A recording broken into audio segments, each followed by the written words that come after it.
Ampifaliana no iarabanantsika rehetra amin'ny anaran'ny Tompo tonga eto an-tranon'Andriamanitra amin'ity maraina ny zoma 12 Jolay 2024 ity. Ho aminareo ny fahasoavana ry havana. Ndeha hitsangantsika idera sy hanome voninahitra an'Andriamanitra. Fiaraha-mandinika soratra masina anio ary dia ny salamo 7:100 no iarahantsika ao anatin'izany fiantsoana izany. Salamo 7:100 ny andininy 7 hatramin'ny 9:40. Ho ny mpanao salamo amin'ny anaran'ny Tompo. Inona no iarovany zatovo ny lalakaleany tsy ho voaloto, ny fitandremana araka ny teninao. Tamin'ny foko rehetra no tadiavako anao, aza vela hivily ala mididinao aho, ataom-poko ny raketiko ny teninao mba tsy hanotako aminao. Isaorana ilay ianao Jehovah o, ampianaro ahy ny didinao. Ny molotro ny nentiko ny laza, ny fitsipika rehetra naloko ny vavanao. Ny lalan'ny teny vavolombelonao no ifaliako, tahaka ny ifaliako amin'ny arena rehetra. Ny didinao no saintsainiko, ary hodiniako ny lalanao. Ny didinao no iravoravoako, tsy ho adonoko ny teninao. Amen. Ivavaka isika. Ndreto izay Andriamanitra tonga eto an-tranonao, narovanao ny lalakaleanay, ary afaka mitady anao izahay ankehitriny. Efa eto rahateo ianao, ary mandinika anay tsiraray avy, dia mandray anay amin'ny tanam-pitiavanao na dia mpanota mahantra azy izahay. Noho izany fitiavanao izany, mbola asainay mivavaka aminao, ary mangataka ny asan'ny fanainao masina ho amin'ny fiangonanao indray, atanterahany teninao, fa raha misy roa na telo mivory amin'ny anaranao dia ao afovoany ianao. Reto anivon'ny fiangonana ianao hiteny aminay ane araka ny sitraponao. Hampahafantatra anay indray ny zava-mahagaga ao amin'ny teninao amin'ity fotoana fandiniana soratra masina ity. Mitenena ry Tompo, fa voninkaino izahay mpanomponao. Amen. Ovakikitsika ny anjara mofinainantsika arak'izay hita ao amin'ny Kolosianina 2:7 hatramin'ny 4:40. Isika rehetra maka izany amin'ny anaran'ny Tompo manao hoe: ary noho izany izahay koa hatramin'ny andro nandrenesanay dia tsy mitsahatra mivavaka sy mangataka ao anareo, mba ho fenoana fahalalana tsara ny sitrapony ianareo amin'ny fahendrena sy ny fahazavan-tsaina rehetra avy amin'ny fanahy, mba handehananareo mendrika ny Tompo, anaovana ny sitrapony amin'ny zavatra rehetra, dia mahavokatra amin'ny asa tsara rehetra, sady mitombo amin'ny fahalalana tsara an'Andriamanitra, ary ampahatanjahana amin'ny hery rehetra araka ny herin'ny vonina eny amin'ny faharetana rehetra sy ny fandeferana amin'ny hafaliana. Ka misaotra ny iray izay mampahamendrika antsika nananjara amin'ny lovan'ny olona masina eo amin'ny mazava, sady naafaka antsika tamin'ny fahefan'ny maizina, ka namindra antsika ho amin'ny fanjakan'ny zanany malalany, izay ananantsika fanavotana dia ny famelana ny helontsika. Amen. Ray masino manamasinana ny fahamarinana, ny teninao no fahamarinana. Amen. Araka ny tononkira teo dia ho tanterahan'ny Tompo amintsika tokoa ny asan'ny fanahy masina ampiorina ny teny izay holazainy amintsika. Kolosianina 2:7 hatramin'ny 4:40. Voalahatra tamin'ny alahady tao amin'ny perikopy uriavana. Kolosianina boky mbola tsy niarahantsika tao amin'ny fandiniana soratra masina. Ndao ary iza no manakambarany amin'ny bokin'ny Kolosianina.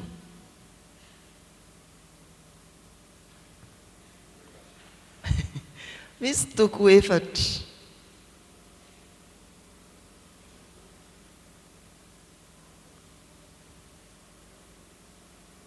Tiana. 4 Paul no nanoratra ny epistily. Aiza moa ny alalana fa Paul manoratra an'izany? Soramandry?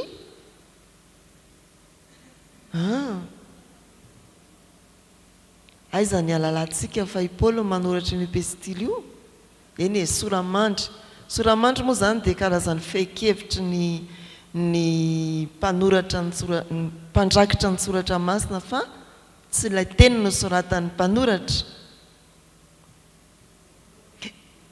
Eo amin'ny toko voalohany diny voalohany mivandravandra be mihitsy ny hoe Paoly sora-baventy. Manomboka any amin'ny voalohany zany ny azy ny soni fa tsy mba any amin'ny farany. Paul no manoratra sady miarahaba teo ny kristianina tao Kolosia. Inona koa no mbola azo lazaina?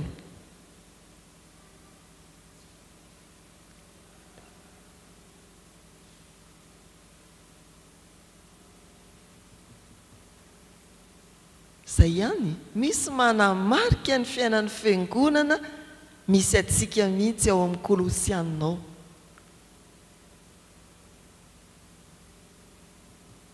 Teny fanorenana izy zay.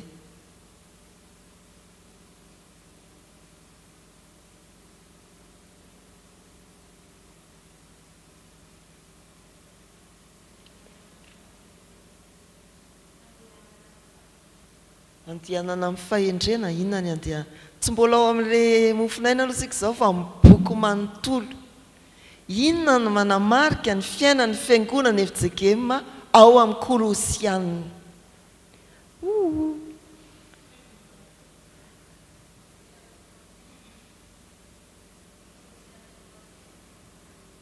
Kolosianina 3:15 inona le izy? Ambonin'ny zany rehetra zany aoka ho feno fisaorana.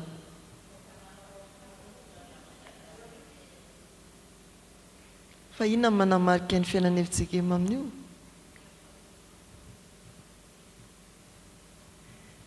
Tao aloha dia nisy teny fanevantsika FJKM tao ampankalazana anankiray izay. Efa niteneniko teo ilay izy fa velao karoa ihany ka ho feno fisaorana. Misy an'izay ilay hira mantsy. Dia izay ilay aoka ho feno fisaorana ianareo. Inona koa mbola misy manamarika ny FJKM zany. Manamarika ny kristianina zany.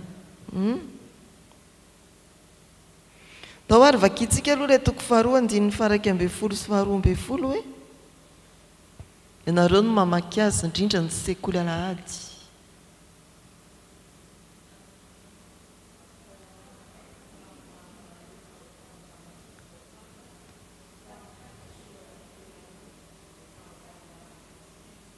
Fa niarana levina taminy ianareo tamin'ny batisa ary niaranareo natsangana tamin'ny koa no ny finoana ny asan'Andriamanitra nanangana azy tamin'ny maty.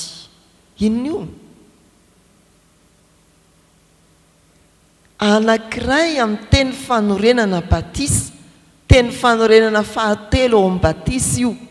Ny Matthieu 28, ny Genesis 17, dia izay vao ny Kolosianina. Mamarana ny teny fanorenana batisa ao amin'ny liturgie FJKM, ny Galatianina. Ianareo rehetra dia zanak'Andriamanitra amin'ny finoana ny Kristy Jesoa.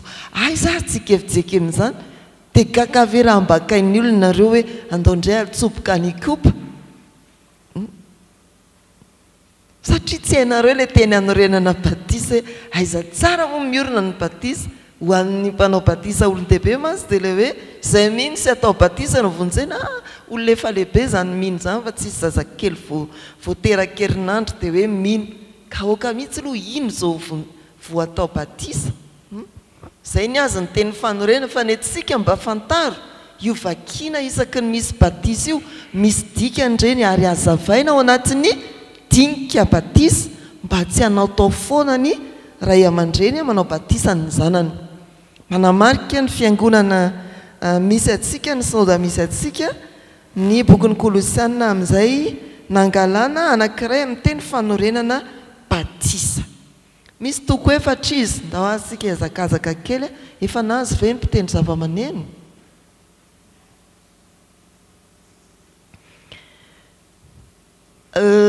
miazakazaka kely sika ny nanoratana azy dia ny taona 3 taonany Kristy taorinany Kristy koa ny fitenenana.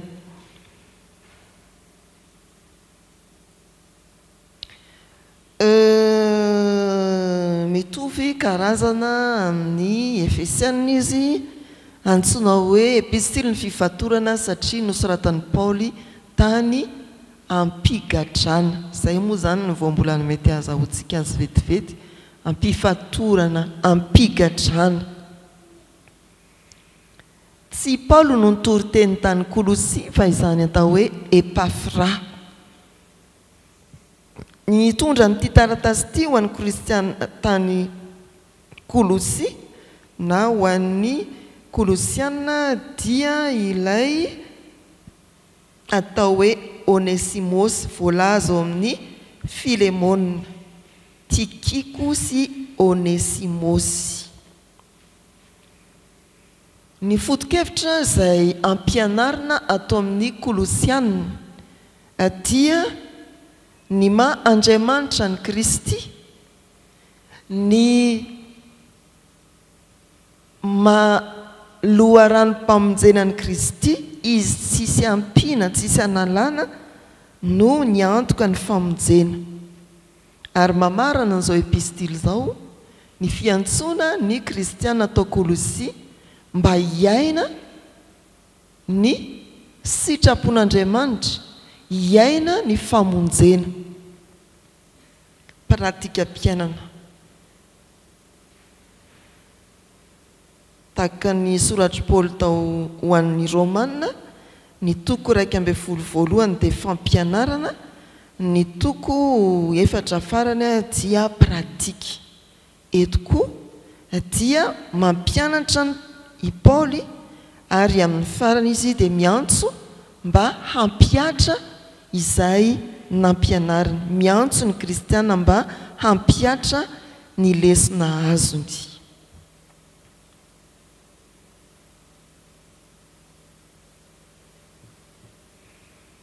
Inona amin'ny bokin'ny Kolosiana ny tena manaitra anao indrindra?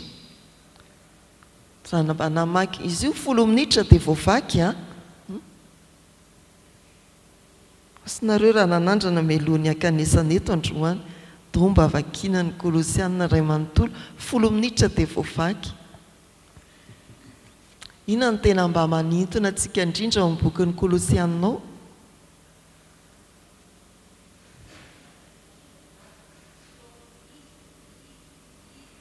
Fiverenany hoe izy no dia le Jisoa ao amin'ny zavatra rehetra, anton'ny zavatra rehetra. Fa inona koa? Misy teny tena mampieritreritra ao raha izaho manokana fa tsy fantatro nareo. Saino ny zavatra any ambony. Io aho manokana dia tena efa nifantoka be tamin'izy io mihitsy na dia mbola mpivavaka.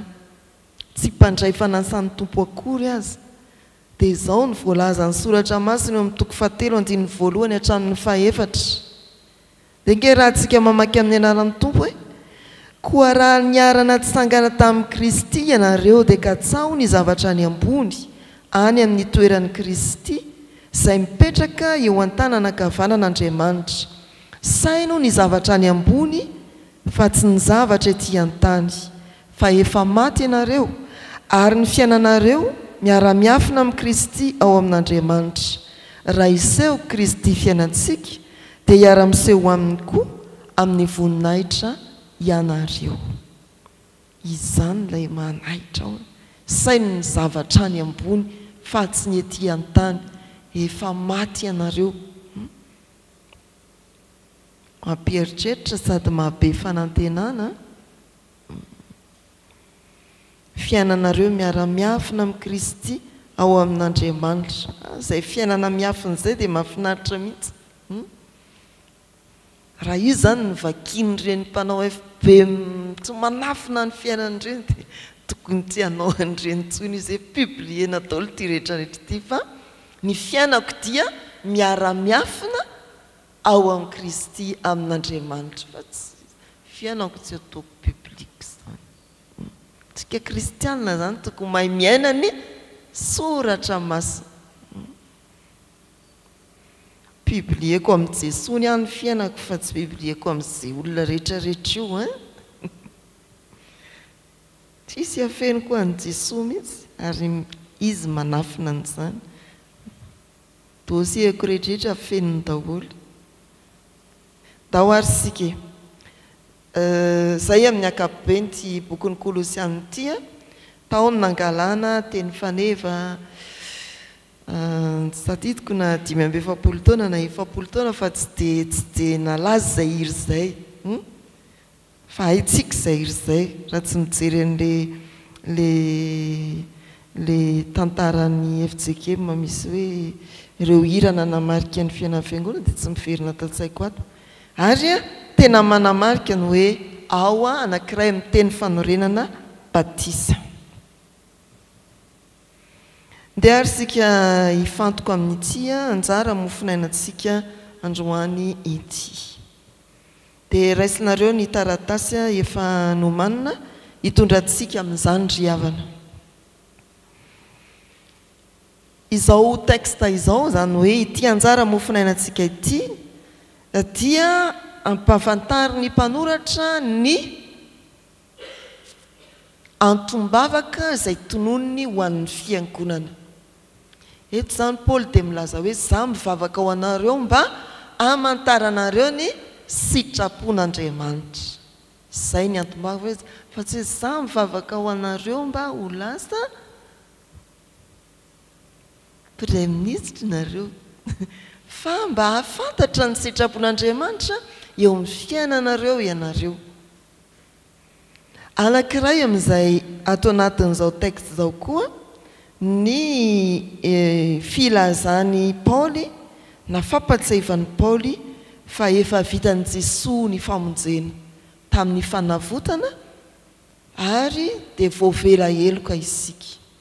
Ny famonjena efa vita ary nanao fanavotana ho antsika ny tompo ka voavela heloka isika. Raha tetehana zany ty mofinainy ity dia tokony hizara roa. Ny voalohany dia filazana n'ilay antombavaka, ny faharoa dia filazana ny antombavaka sy ny hoe fiainana ny sitrapon'Andriamanitra. Ny faharoa dia fanambarana ny fahavitan'ny famonjena ka isaorantsika n'Andriamanitra noho ny fisitrahantsika n'izany atao hoe famonjena sy famelan-keloka izany. Da isika hijerindray ireo voambolana mety manamarika nyity texte ity ary manandanja koa amin'ny fiainantsika fiangonana. Misy maromaro ireo raha isaina dia 13 isana ny dininy. Azafady avadio indray aloha ny taratasy dia ndesika mba hifampizara hoe inona avy ny tsikaritra ao fa voambolana manamarika ny fiainantsika kristiana na manamarika ny soratra masina atao amin'izao anjara mofinainantsika izao. Teneny fotsiny hoe eo amin'ny 15 zao dia misy an'izao. Maninana tonga dia any amin'ny 4 ary ianao no mahita dia teneny fotsiny 4 zao ny hitako ao. Andininy fa 7 inona voambola hitanao ao? Fahalalana tsara ny sitrapon'Andriamanitra voambolana. Fahalalana sitrapon'Andriamanitra. Raha ianao zany amaky roman dia tsisy an'izany hoe sitrapon'Andriamanitra zany. Ao amin'ny Baiboly be dia be zany atao hoe sitrapon'Andriamanitra zany. Inona koa? Tsy mitsahatra eo amin'ny 7. Inona koa? Fahendrena mbola 7 ihany.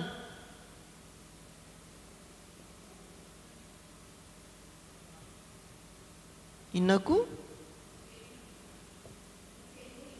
Ho fenoina aiza ho aiza zany. andiny fahasivy ihany.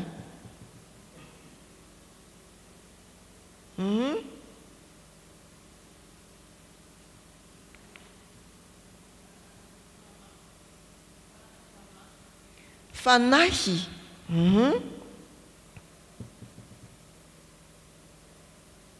Inona koa?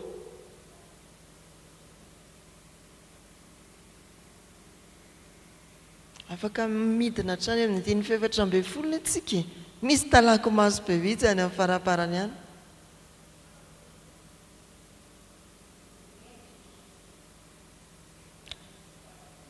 Andiny ny fahafolo, mendrika ny tompo.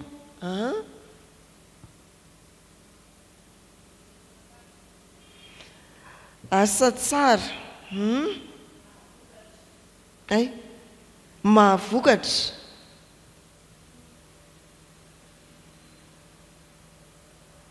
Inona koa? Mitombo. Andiny fahafiry.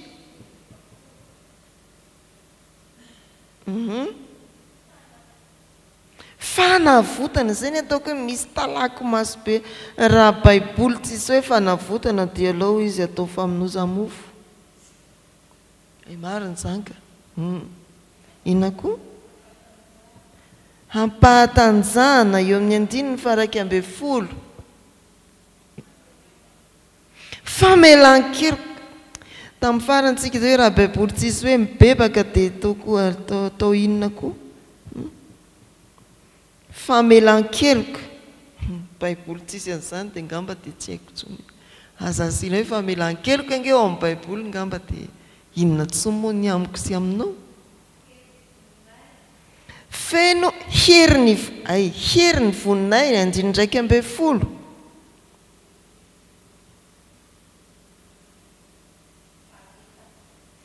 Faharetana, aiza ho aiza zany?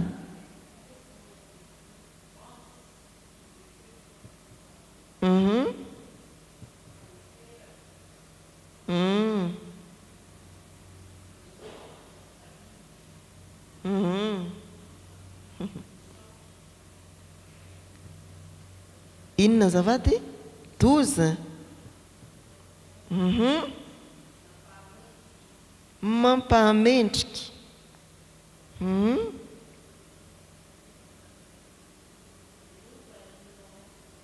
Lovan'ny olona masina.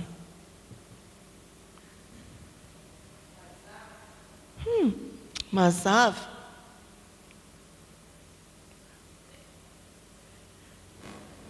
Misy olona tena mandinika soratra masina mihitsy na afaka 13.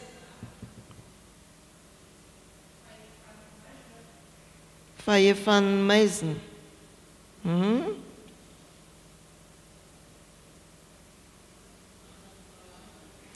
Zana ny malalany. Inona azafady? Namindra. Ay, enjana be voambolana io. Fanavotana efa voalaza namantsika teo. Fanjakan'ny zanany efa voalaza teo ihany.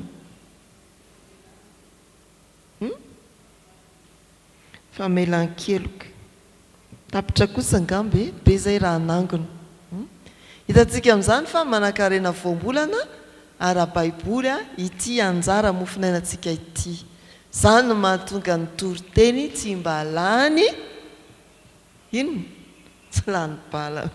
Rehefa halaliantsika ny soratra masina, diniantsika ny soratra masina dia mivoaka ny arena ny soratra masina. Ohatran'ny olona mitrandraka arena any ambanin'ny tany na any an-dranomasina dia loharanao dia tonga amin'ny tenin'ny mpanao salamo hoe indreny amin'ny teninao randramako. Ndao aritsika hiaraka vetivety amin'ireo voambolan'ireo. Fahalalana, raha amin'izay ny taratasy eny am-pelatanantsika. Ny fahalalana voalaza eto dia fahalalana amboniny fahalalana, ohatran'ny hoe fahalalana mirakotra ny fahalalana rehetra.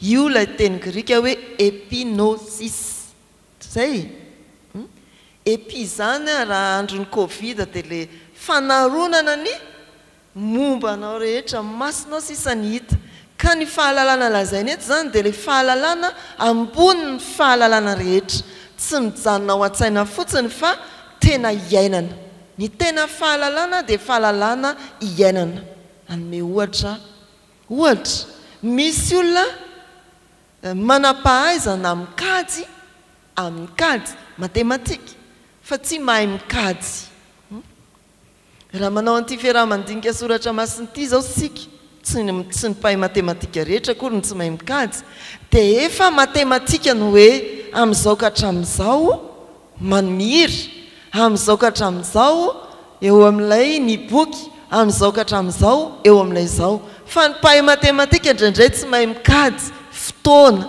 azonareo hoe fa indrindra ny fahalalana zay mamono zany tsy hoe mamono mafaty fa hoe mandrakotra ny fahalalana rehetra dia ny fahalalana tena iainana ny fahalalana ny baiboly tsy mijanona ao an-tsaina ihany ka hoe mandinika soratra masy dia mianatra soratra masina fa ny tena fahalalana lazainy zany dia ny fahalalana iainana misy olona mahay baiboly fa tsy miaina ny tenin'Andriamanitra afaka ese fa tsy iainana io zany moa klasy farany tamin'ny sekoly anazy tamin'ny andronay tolo vitany kahadis ny ino izy teo fa tsy iainana io tsy ambaratelo ny tokantrano samba tsy iainana io manao teolojia fa tsy miaina ny teolojia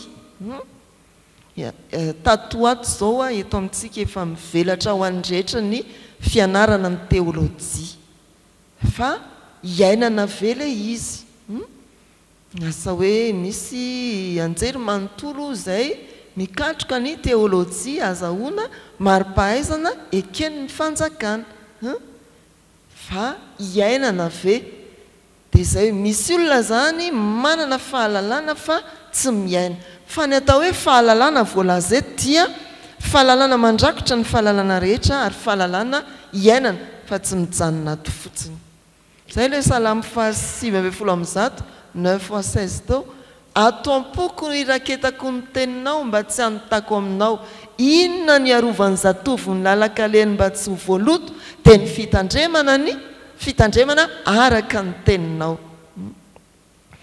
fahalalana izay iainana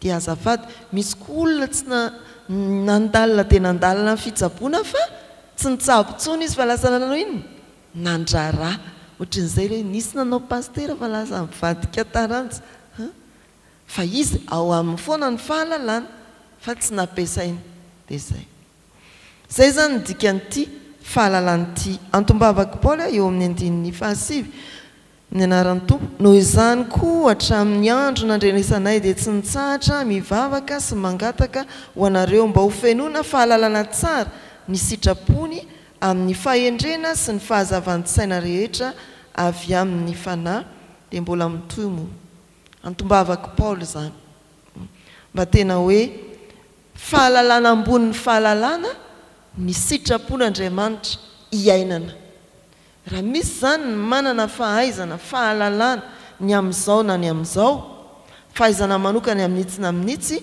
dia mbola fonony zany fiarovana n'izany epian'izany fahalalana ny sitrapon'Andriamanitra zany koa mbola azo isikirana hevitry ny teny hoe raha toa misy olona manam-pahalalana kanefa tsy mahay ny sitrapon'Andriamanitra tsy mahay ny sitrapon'Andriamanitra dia zero boribory izy ohatrany olona tsy mahalala ninonina satria tsisy tsisy an'ilay fahalalana ambonin'ny fahalalana rehetra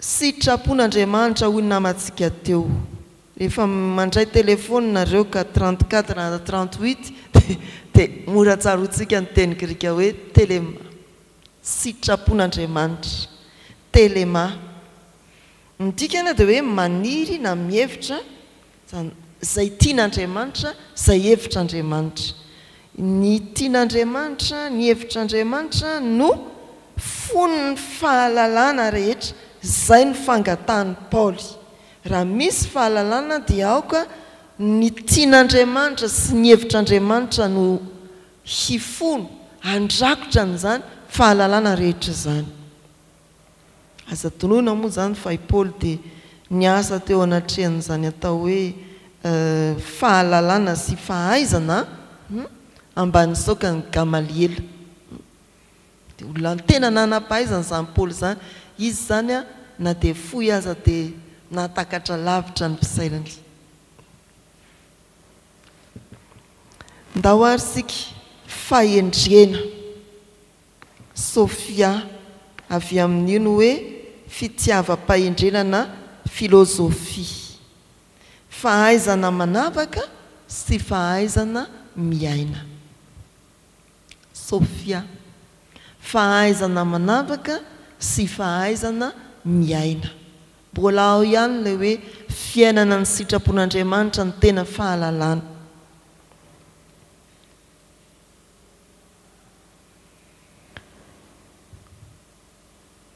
manam-pahendrenao dia tena mahay miaina iny olona iny fa hainao koa ny manavaka hoe ty mety ty tsy mety fahazavan-tsaina io ny teny grika synesis zay amakitsika azy phonétique io a fa tsy io fanoratra sao dia hoe mitovy fanoratra ihany ka ny teny frantsy sy ny teny grika fa phonétique reny ataoko anaty fonosany reny mba tsy andrebireby anareo hoe ay ve zao fa phonésis zay a ilay hoe fahazavan-tsaina zay ilazana fahaizana mahatakatra aoriny ny fanahadiadiana sy fandalinana tsy hoe azonao fotsiny renao fotsiny fa ianao mihitsy no mandalina sy manadiady zany mba iriny Paoly ho an'ny fiangonana mba ho fenoana fahalalana tsara ny sitrapony ianareo amin'ny fahendrena sy ny fahazavan-tsaina rehetra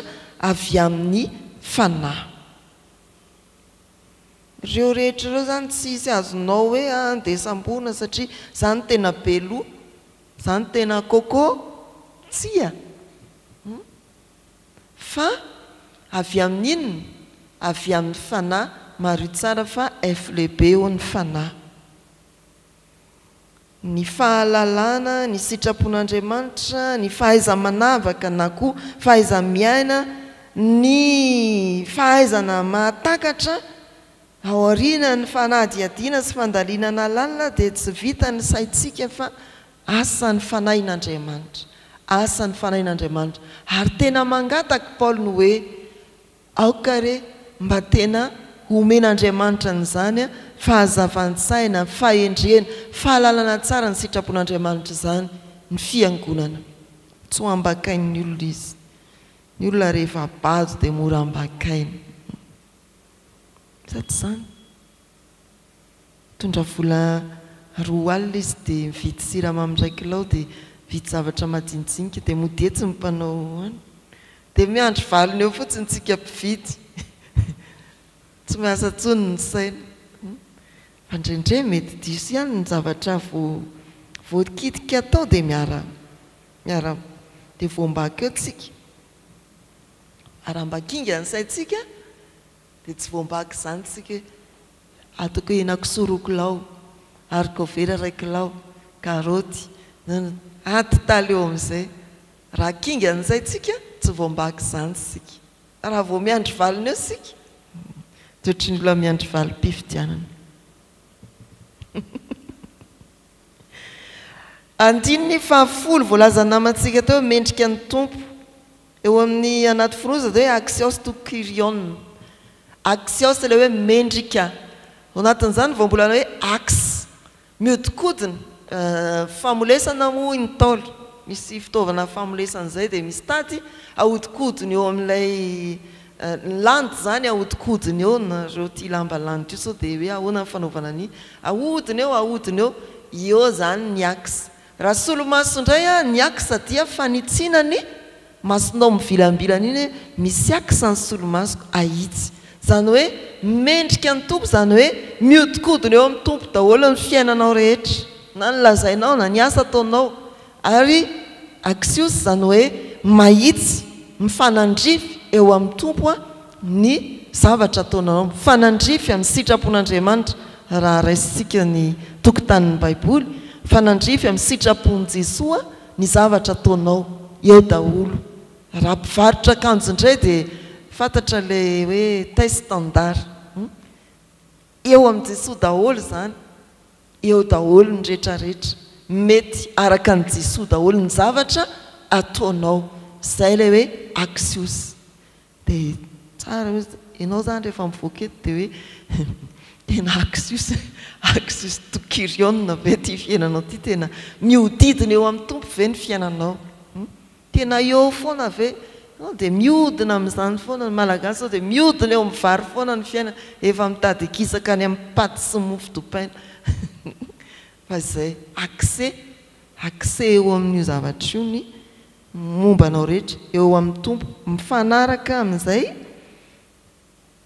sitrapon'ny tompo mendrika ny tompo mahavokatra voalaza teo koa zany tsy mandamoka mamokatra zavatra miabo sy talaky maso vokatra ny goavy vao mivoaka teto amin'ny varavaran'ny fiangonana sika dia goavy ny hitantsika teo tamin'ny fotoanandro vokatra le goavy talaky maso fa tsy mba nafenina tany mbanimban'ny tany io ireo hoe mahavokatra io dia milaza vokatra asa tsara ohatra ny asa tsara ve le voankazo tena moka an'iny goavy iny fa isika kristiana indrindra koa izay anoratana eto amin'ity epistily ity dia mahavokatra asa tsara sika ny zavatra ataonao tsara raha mpivarotrana ianao dia tsara fa tsy misaritaka be ny anandrano saina mamysiny fa tsara milamina raha ohatra ianao ka fa kapamily dia milamina amin'ny familianao fa tsy le mampiakatra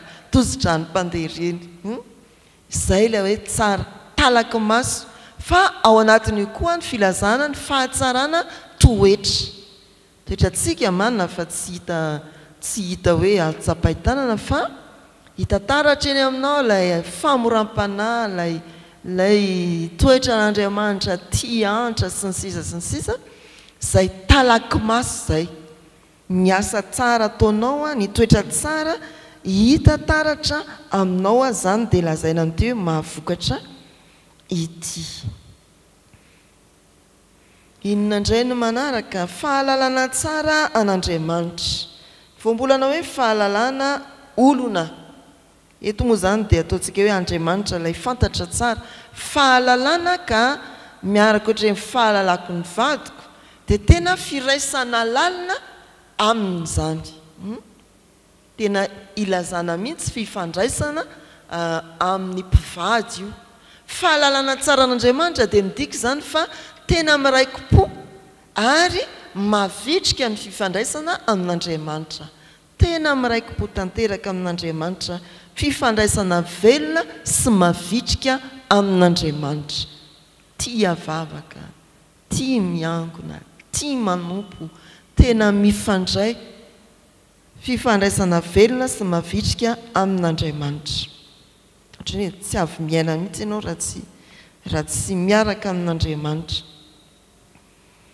ny manaraka eo amin'ny andininy faraky ambin'ny folo sika hampahatanjahana misy teny ao ohatrany hoe dinamita tanareo le teny fototra hampahatanjahana io ny heviny dia ny hoe dinamo menoy ohatrany hoe rester demeurer zany hoe ampitoerina ao aminao ny hery isy fanafody zay ny fanomeny dokotera na rehefa kelikely era dynamogène asonareo rehefa mpanomeny dokotera n'izany ohatran'izay isika zany dia ampitoeran'Andriamanitra ao anatsika ny hery tsy avy ao amintsika zany le fanlazaina tokoa tamin'ny hoe exousia fa ny hery zany lazaina eto dia tsy hery hoe tonga ho azy ao fa hery ampitoerin'Andriamanitra ao anatitsika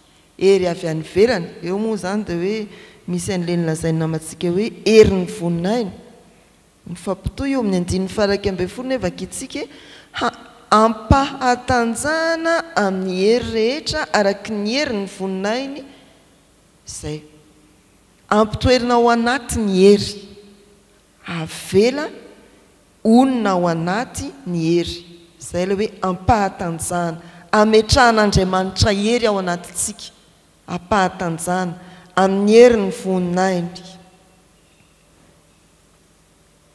dia tena hoe herintsika an'Andriamanitra mihitsy io indray no nadikaiko ny hoe puissance fa tamin'ny farany izy ataoko hoe vaika herintsika an'Andriamanitra mihitsy ny loharano-kerin'ny mpino le Andriamanitra mihitsy zany ny mamindra ny heriny ao amintsika zay le fitohizana hoe ampahatanjana amin'ny hery rehetra araka ny hery ny voninainy dia midinysika any amin'ilay fampiarana voandraisina ilay hoe faharetana fandeferana fifaliana fa voambolana manandanja koa zany midinysika amin'ny andininy fa 12 lovan'ny olona masina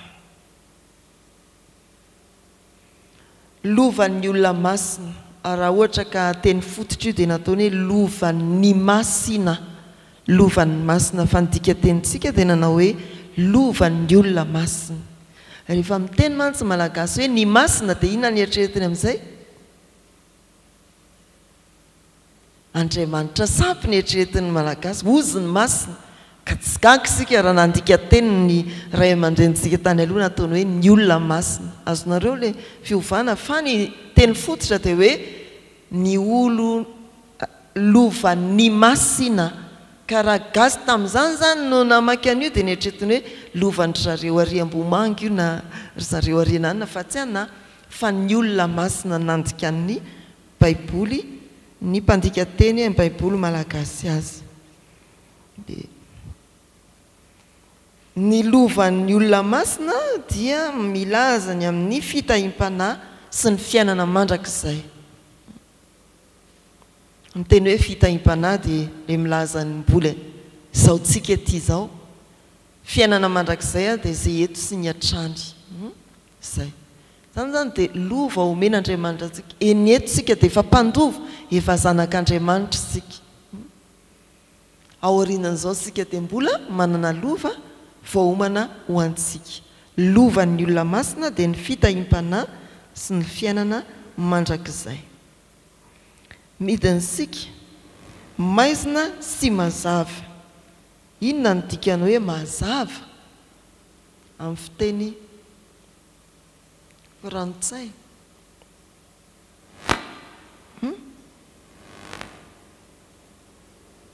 lumière fahazavana lumineux ary inona ny dikany hoe maizina ao madame Alice ateneno a maninona obscurité fa rehefa jerentsika ny fanazavana amin'ny rakibolana malagasy ny maizina dia dika amin'ny fotsiny hoe tsisy fahazavana tsisy fahazavana zany hoe tsisy lumière tsy manana voambolana hafa zany fa dia hoe rehefa tsy mazava ianao dia maizina rehefa tsisy fahazavana ianao dia maizina nitsipihanamantsika teo ny voambolana hoe namindra aizy izy teo namindra jereo io andin-tsoratra masina io fa milaza hoe nisy toerana zay toerana maizina na ny andahananao ka misy indray ny toerana mazava nametrahananao nafindra anao fa tsy hoe tao amin'ilay maizina ianao no nanomena mazava tsy tao amin'ilay maizina napetraka ny fahazavana fa ianao ny esorona tao amin'ny maizina dia napetraka ao amin'ny mazava ao amin'ny Isaia 7 indray hoe zay nandeha tamin'ny maizina dia nahita mazava lehibe ary rehefa saintsaintsika teo am-pandinian'ity dia tokoa ohatra mitovy ihany ny hevitreo satria le anankiray nandeha any hoe misy fifindran-toerana zany fa tsy hoe fotsiny hoe tao amin'ny maizina izy dia tonga ny mazava ohatra ny tonkirantsika ao amin'ny fitoriana filazantsara zay fa tena hoe misy asan'Andriamanitra mihitsy nandray anao tao maizina ary namindranao ato ianao fa tsy antsony fifindratoeran'izay famindran'izay tena zavatra tokony hotsimpiana eo amin'io andininy 17 io etsika mihitsy zany no ataon'Andriamanitra zay ny hitantsika eo amin'ny manala dia mamindra manala anao amin'ny maizina dia mamindranao ao amin'ny mazava andininy 17 mamarana sika fanavodana tambateny anankiroa da hoe litrozine manafaka tanteraka ny teny hoe apo dia fanamafisana n'ilay fanafahana zany hoe ny apo dia fampisarahana ary ilay voambolana hoe litrozine dia fanafahana zany hoe sady sarahana ianao no afahana manamafy ny dikany teny zany tena hoe fandrombahana fanendahana mahery vaika sinto mahery ary ao amin'io soratra masina ao amin'io teny io no ahatsiarovantsika nilay tena hoe tsy volafotsy na volamena nanavotana antsika fa ndrany Kristy tena hoe nanotonany ny heriny rehetra ny nanafahana antsika tamin'ny aiziny sy ny fahotana tena hoe ny heriny rehetra mihitsy natotony tao ny ainy manontolo natotony tao apo litrozine fampisarana sy fanafahana famelan-keloka tsy ve io azafady fa enina amin'ny teny grika mantsy ny enina dia ohatrany hoe ve dia lasa voasoratra le teny grika eo fa tsy ve io fa enina raha fonetika afesinina ozy zany raha ny famaky azy amaritona ny atao hoe eloka famelanana hoe afesina io dia hoe manala na manaisitra dia mbola ao anatin'io hoe famelana io ihany ny voambolana hoe apo dia ape voalohany zany apo io raha mbola rasaina koa ny aho hoe afesina famelana dia mbola misy teny hoe apo lay fanamafisana fangalana fandrombahana tena hoe nalainy norombahany koa ny elokao nataony ho anazy zay le azo fijaliana teo amin'ny azo fijaliana ny tompo no nandray ny fahotako sy ny fahotanao ho toy ny eloka ho elony izy ny voaombo teo izy lay tsy nanota nandray ny fahotanao dia nyraisiny zany nrombahany teny aminao io dia noraisiny zany ho azy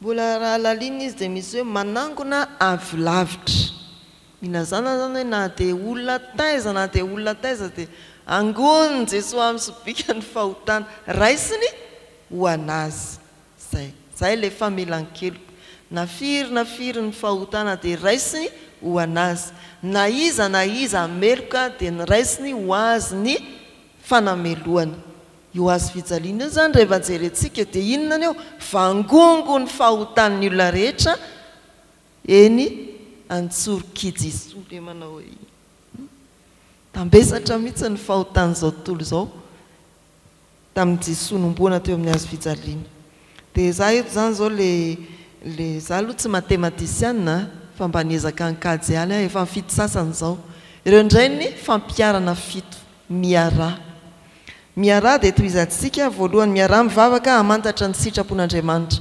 antombavako Paoly no hoe mba hafantatra tsara ny sitrapon'Andriamanitra sy ny fahendrena ary hanana fahazavan-tsaina ny fiangonana miara mandeha araka ny sitrapon'Andriamanitra ny fahalalana dia tsy nijanona eto an-tsaina fotsiny rehefa fantatsika ny soratra masy rehefa voadinitsika ny tenin'Andriamanitra dia avadio fiainana izany miara mandeha araka ny sitrapon'Andriamanitra miasa tsara araka ny sitrapon'Andriamanitra avokatra tsara ianareo amin'ny toetra amin'ny asa atao amin'ny fiteny mba ho talaky maso ny fahatsarana ny asa izay ataontsika miara miasa tsara araka ny sitrapon'Andriamanitra miara mitombo amin'ny faharetana sy ny fahendrena ary ny fifaliana ndao iara hitombo ahatra isika amin'ny fianarana ny soratra masina ahatra isika handefitra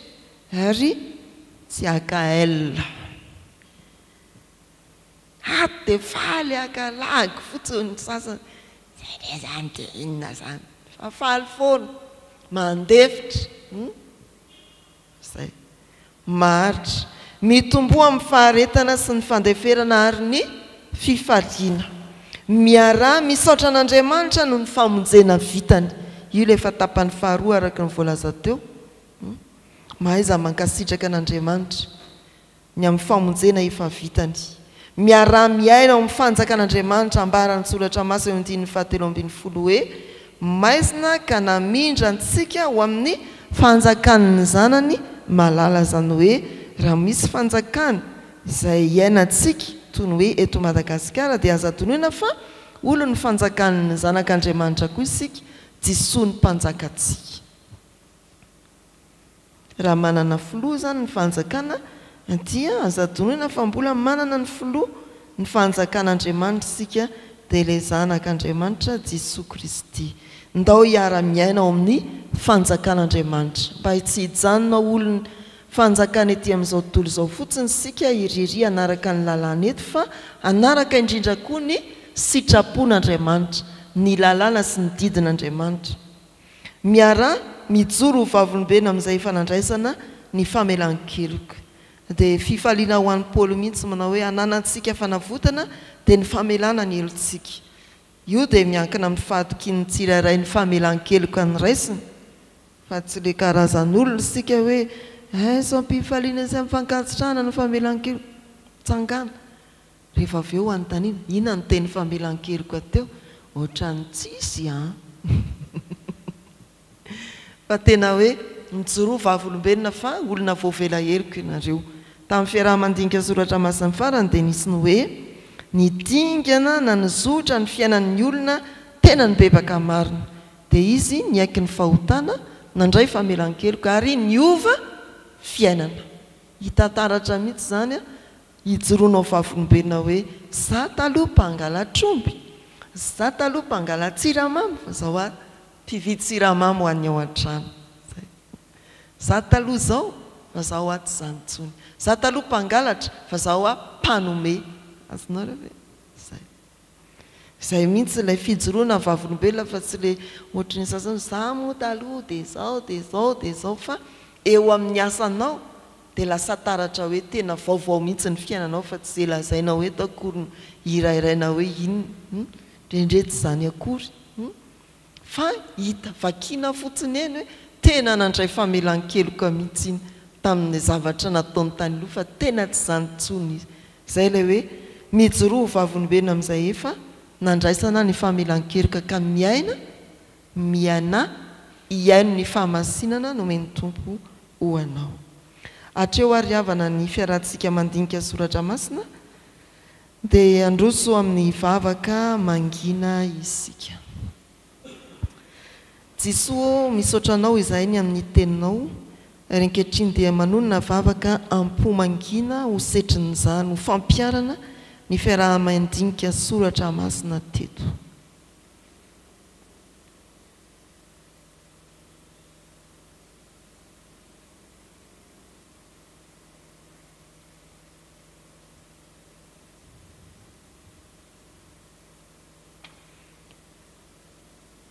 dia omeo anay tokoa ny fanahy masina mba hafantaranay ny sitraponao iainanay ny sitraponao hiasanay tsara araka ny sitraponao ary hitombonay amin'ny faharetana dia hanananay fo mahay mankasitraka anao Andriamanitra efa namonjy anay tao amin'i Jesosy Kristy ary namindra anay eo amin'ny fahazavana ao amin'ny fanjakanao fa anio dia te hivavaka izay ho an'ny fiainan'ny sodaparitaina Antananarivo andrefana izay roso amin'ny fifidianana ireo tompona ndraikitra eo nivony synody aparitany.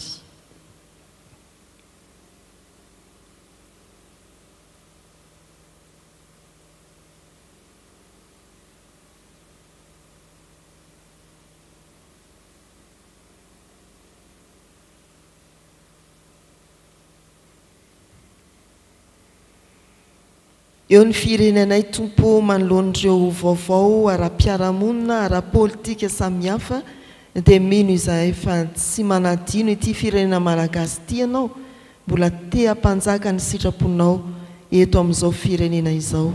Matoky ny fahefanao ilay tompo ny fanjakana ambonin'ny tany rehetra izahay. Rainay izay ny an-danitra, ho amasinina ane ny anaranao, ho tonga ane ny fanjakanao, atao ane ny sitraponao ety an-tany ho takany eny an-danitra. Meo anay an'io izay anona sahaza ao anay, ary mamelany elokay tahaka ny namelanay izay meloka taminay. Aza mitondra anay mifakapanahy, manafahanay miratsy. Anao ny fanjakana sy ny hery, ary ny voninahitra mandrakizay. Amen. Raiso ho tanteraka aminareo ny tsotra antononona amin'ny anaran'ny Tompo. Andriamanitra ny fiadanana izay nitondra an' Jesosy tompontsika mpiandro indray lehibe hiala amin'ny maty, mitondra ny ranon'ny fanekena mandrakizay, izay ny hatanteraka anareo amin'ny tsara rehetra no misitrapony, ka hiasa ao anatinareo zankasitrahana eo masony amin'ny alalan'i Jesosy Kristy. Amen. Petraka ianareo. Ho an'Andriamanitra irery ihany ane ny voninahitra, amin'ny anaran'ny Ray sy ny Zanaka ary ny fanahy masina. Amen.